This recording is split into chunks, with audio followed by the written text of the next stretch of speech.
Hello guys. YouTuber Vaishnavi చనిపోయి 1 month అయిపోతుంది కదా. సో మనకైతే తెలిసిన విషయమే. తను ఇంతమంది యూట్యూబర్. సో తనైతే దారుణంగా హరిబాబు చంపేశాడు. సో వాళ్ళ అన్నయ్యలు కూడా, వైష్ణవి వాళ్ళ అమ్మ కూడా చాలా పోరాటాలు అయితే చేశారు. సో ఇంకా అయితే వాళ్ళకైతే న్యాయం జరగలేదు. సో వాళ్ళ అన్నయ్యలు అయితే చనిపోయిన తర్వాత వాళ్ళు చాలా బాధపడ్డారు 1 వీక్ వరకు. సో దాని తర్వాత వాళ్ళు కొన్ని వీడియోలు అయితే చేశారన్నమాట.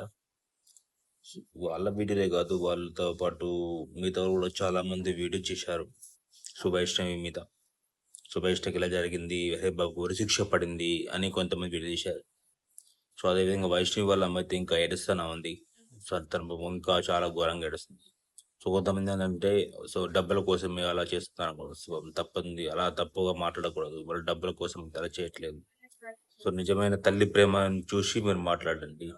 తల్లి ప్రేమ ఇలా అబద్ధం ఉండదు, నిజమే ఉంటుంది కదా. సో అదొకటి. దాని తర్వాత వైష్ణవి వాళ్ళని ఏదో డబ్బు పంపించమని చెప్పాడు. సో అది కూడా నెగటివిటీ వెళ్ళిపోయింది. సో తను తెలియకుండా చేశాడనమాట. సో ఇప్పుడైతే తను రిక్వెస్ట్ చేయట్లేమని.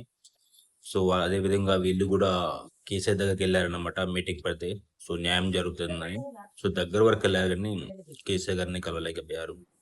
సో కలిస్తే వీళ్ళు ఎక్కువ చెప్పుకునే వాళ్ళు ఏదో ఒకటి చేసేవారు. అదేవిధంగా గవర్నమెంట్ అయితే ఇంకా ఏం రాలేదు వాళ్ళకు. సో ఎవరు రాలేదు, రెస్పెక్ట్ ఆఫీస్ అయితే రాలేదు. సో ముందు మాజీ ఎమ్మెల్యేలు తిన్మర్మల్ లాంటి వాళ్ళు వచ్చారు, తూతూ మంతంగా వచ్చి చూసి వెళ్ళిపోయి తప్పించి వాళ్ళు ఒరిగిందేమీ లేదని చెప్పుకోవాలి, ఫ్రాంక్గా చెప్పుకోవాలి మనం. అదేవిధంగా మాజీ ఎమ్మెల్యే జీవన్ గారు వచ్చారు, చూశారు, వెళ్ళిపోయారు. సో ఈ విధంగా మహిళా సంఘాలు వచ్చారు, యూట్యూబర్స్ వచ్చారు, ఇన్ఫ్లుయెన్సర్స్ చాలా మంది వస్తున్నారు, పోతున్నారు అంతే. సో కొంతమంది వ్యూస్ కోసం హరబాబు గురించి పడింది, అది పడింది, ఇది పడింది చెప్తారు, తమిళనాడు పెడుతున్నారు.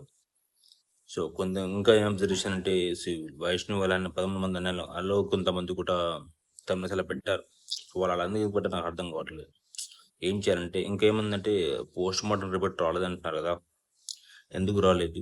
ఫస్ట్ అక్కడికి వెళ్ళి కనుక్కోవాలి మనం.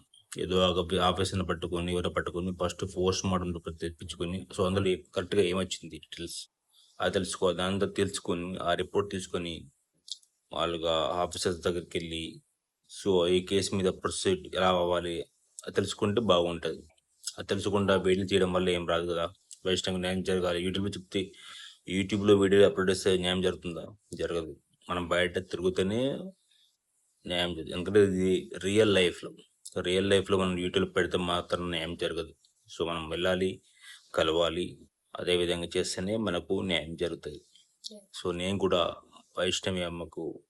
వైష్ణవికి మనస్ఫూర్తిగా న్యాయం జరగాలని కోరుకుంటాను. సో మీరు కూడా వాళ్ళని ఎవరున్నారో ఫస్ట్ అయితే ఆ పోస్ట్ మార్టం రిపోర్ట్ని తీసుకొని, సో ఎవరైతే ఆఫీసర్స్ ఉన్నారో వాళ్ళ దగ్గరికి వెళ్ళి ఈ కేసు మీద ముందు ప్రొసీడ్ అవ్వండి. సో దానివల్లనే వైష్ణవికి న్యాయం జరుగుతుంది, తనకు ఆత్మకు శాంతి చేకూరు. Thank you.